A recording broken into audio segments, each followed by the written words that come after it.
Welcome to OddSpec Karting. Today we are looking at what happens during a kart race protest.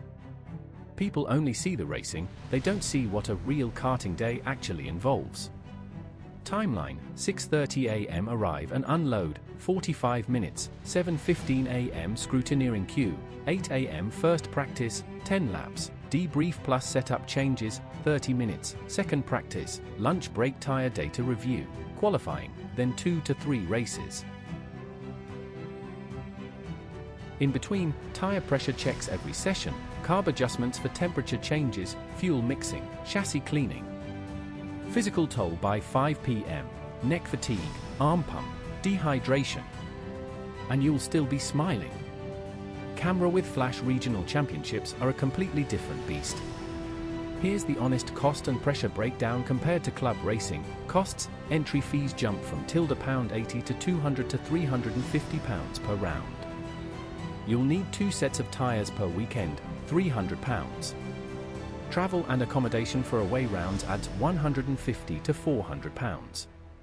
Total realistic budget, £4,000 to £7,000 for a full regional season. Pressure: paddock politics are real. Weather strategy decisions have lasting points consequences. Reward: the standard of competition accelerates your development faster than any coaching session. You find your true level and it's motivating even when it's humbling. Clipboard finishing last feels terrible in the moment, but that race taught me more than any win ever has. Here's what happened: lap 3, I tried a move I had no right to attempt, got spun, and rejoined last. I had 17 laps to process it. What I learned: keycap 1, I had been overdriving under pressure all season. Keycap 2, my patience in a race was genuinely poor.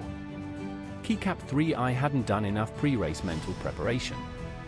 In the following 4 races I finished 3rd, 2nd, 1st. That last place finish was the turning point that shaped everything since. Sometimes the worst results carry the best lessons. Open book race starts are won and lost in milliseconds, and reaction time is absolutely trainable. Here's the full protocol that has improved my start consistency: daily training, 10 minutes random light reaction app, use reaction training, free, target sub, 200 ms. Kart specific drill: practice your clutch release position and throttle blip off track until it's muscle memory. On track, watch the lights panel with soft focus, central vision locked, peripheral wide. Result: over 8 weeks my start reactions improved from an average of 0.28s to 0.19s after lights out. That's 2 to 3 kart lengths gained before turn 1. High voltage sign: 30 days of daily karting content, and what a ride it's been. Rather than pretend I have all the answers, I want to hear from you. What topics have been most useful so far? What would you like to see more of in the next 30 days?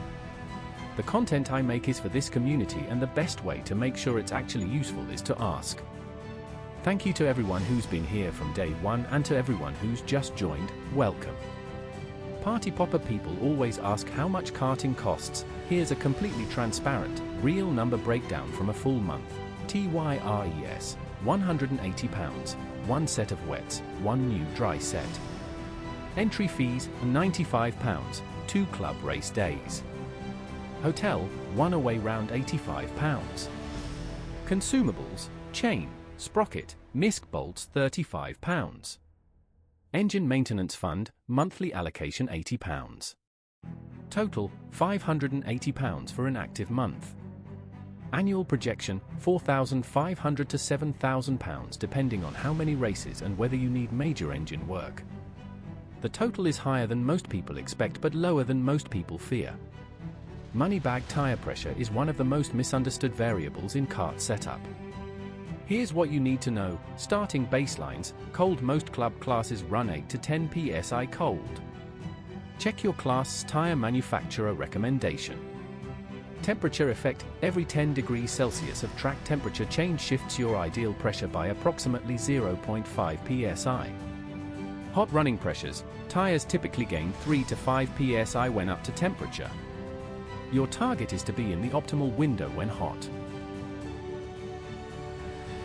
Too high, tire profile rounds off, less contact patch, less grip.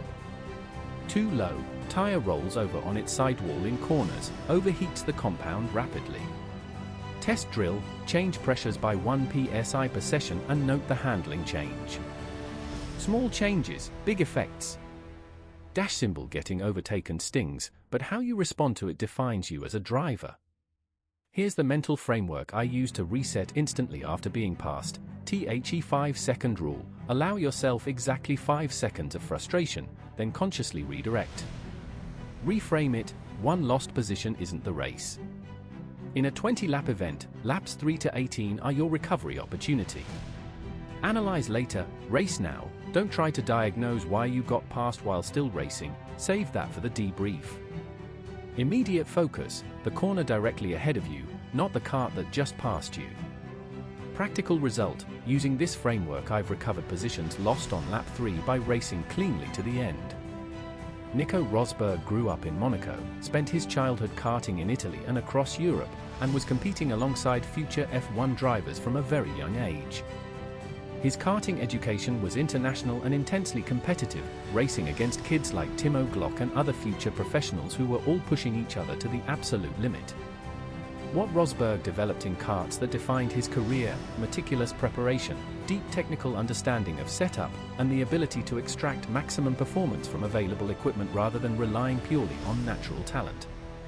He beat Lewis Hamilton to a world championship in 2016, a driver most considered the most naturally gifted of his generation, through preparation and intelligence. Both were built on a karting foundation. Gold Sports Medal: a kart stand might seem like the least exciting purchase in motorsport, but a bad one will frustrate every session. I've used budget and premium options. Budget stand, £40 flexible, wobbles during tire fitting, unreliable height lock. Workable but genuinely frustrating. Mid-range, £80 to £120 stable enough for solo paddock work, adequate adjustability, most club racers should buy here. Premium, £200+ rock solid, wide adjustability range, folds quickly for transport. Worth it if you attend 15+ events per year. Key features that actually matter: front cradle grip surface, stop the kart slipping forward, independent front and rear height adjustment, transport weight under 8 kilograms. A good stand pays for itself in time and frustration saved over one season.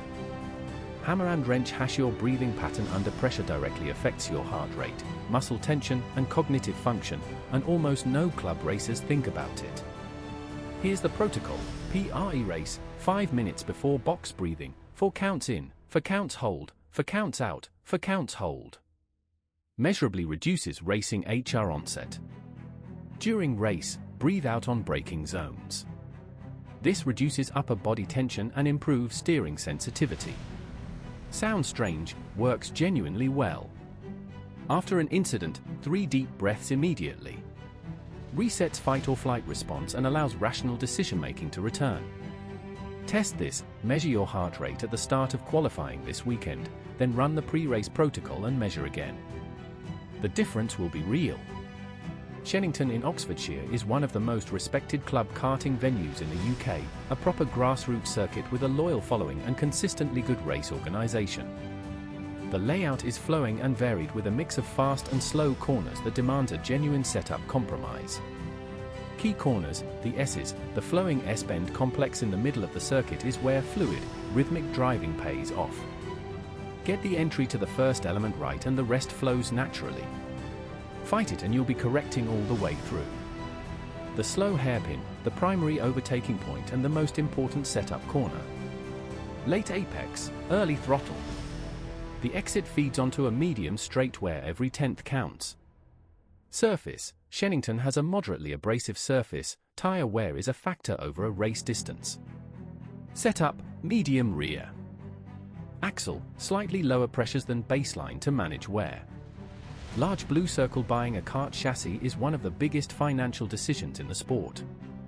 Here's the honest comparison of the top manufacturers. Tony Kart, widely regarded as the most technical chassis, suits precise drivers who like a stiff, responsive feel. Strong factory support and large parts network. Birel ART, excellent balance of mechanical grip and driver feedback.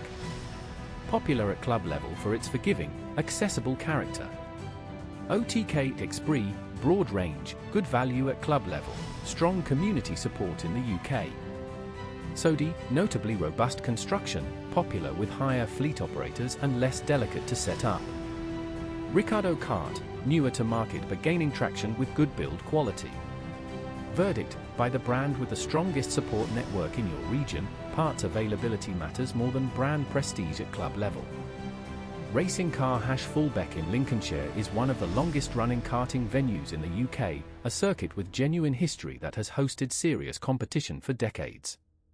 The layout is old-school, flowing, wide in places, with a mix of corner types that makes it a genuine all-round test. Where time is found, the long right, a sweeping right-hander that runs along the back of the circuit. It's a corner where commitment is tested, the exit is blind and the natural instinct is to pause.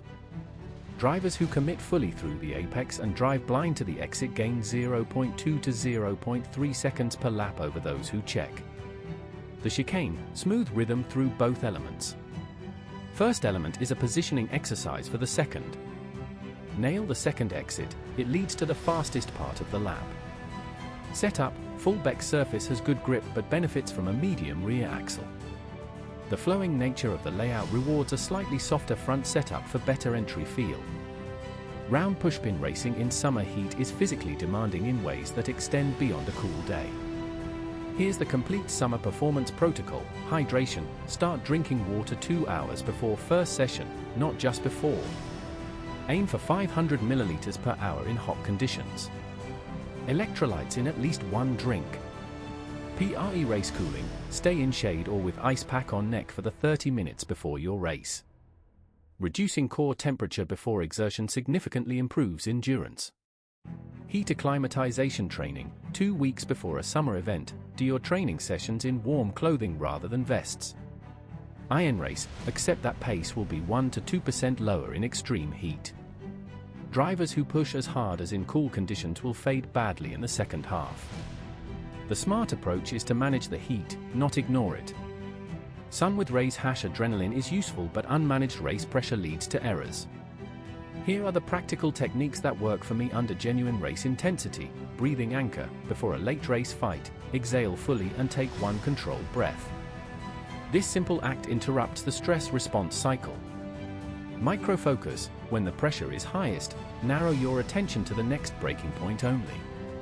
Not the gap, not the position, the next braking point. This technique physically cannot be done while panicking. The mantra, have a 2 to 3 word phrase you repeat to yourself in pressure moments. Mine is smooth and committed. It sounds simple. Trigger awareness, learn what your specific pressure symptoms feel like: tight chest, rushing, narrow vision. Naming the symptom reduces its power. Practice these in training. They must be automatic to work in competition. Relieved face camber is one of those setup variables that's easy to adjust but complex in its effects. Here's the deep dive. What negative camber does: tilts the top of the wheel inward. Undercornering loads the tire lean slightly outward, and the negative camber brings the contact patch to a more upright angle, maximizing the contact area at peak cornering force. How much? Most kart setups run between -0.2 and -0.8 degrees. More isn't always better. Excessive negative camber reduces straight-line grip. TYRE wear indicator: if tires are wearing on the inner edge, you have too much negative camber. Uneven wear from side to side indicates an asymmetric setup. Adjustment method: front stub axle eccentric adjusters on most karts. Change in 0.1 to 0.2 degree increments and note the change in corner feel.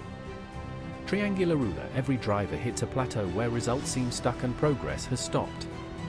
Here's what genuine motivation looks like when the results aren't coming. Reframe the period. A plateau is almost always a consolidation phase. Your body and mind are integrating what you've already learned before building the next step.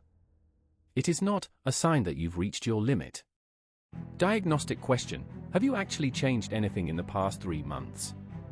Same training, same approach, same sessions equals same results.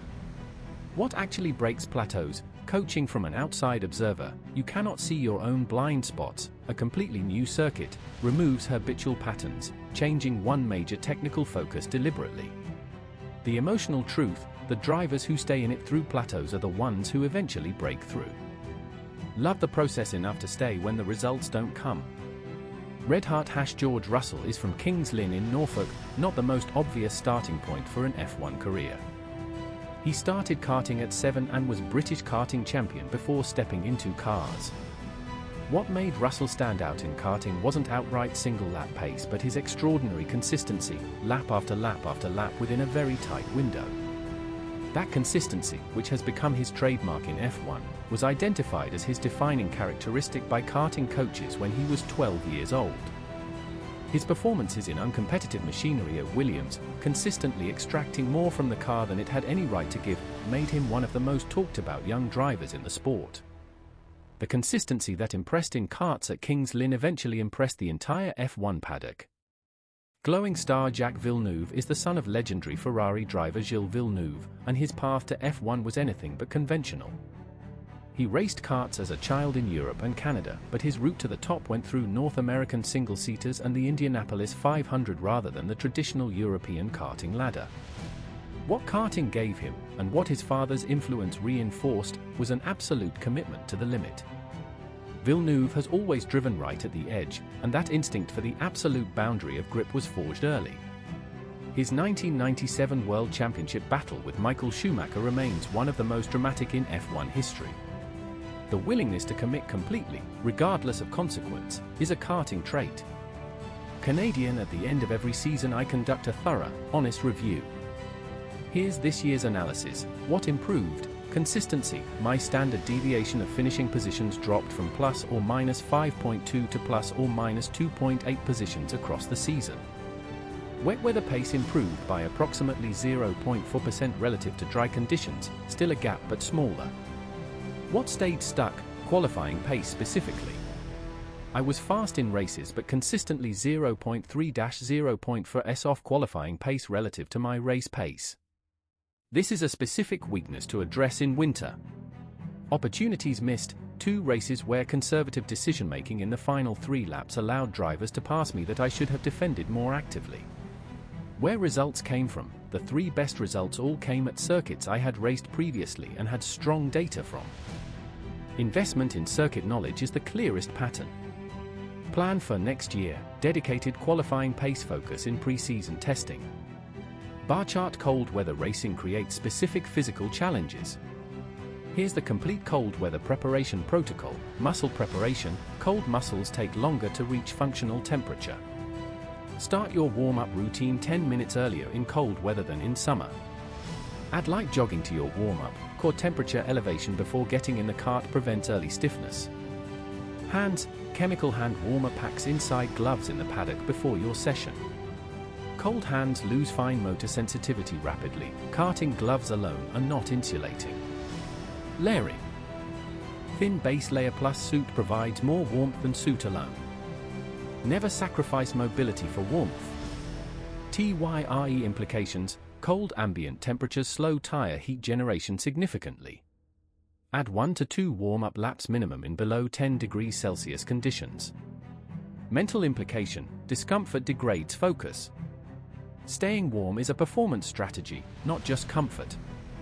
Camberley Kart Club in Surrey is one of the longest established karting clubs in the southeast of England, a venue with deep history and a layout that has tested drivers for decades.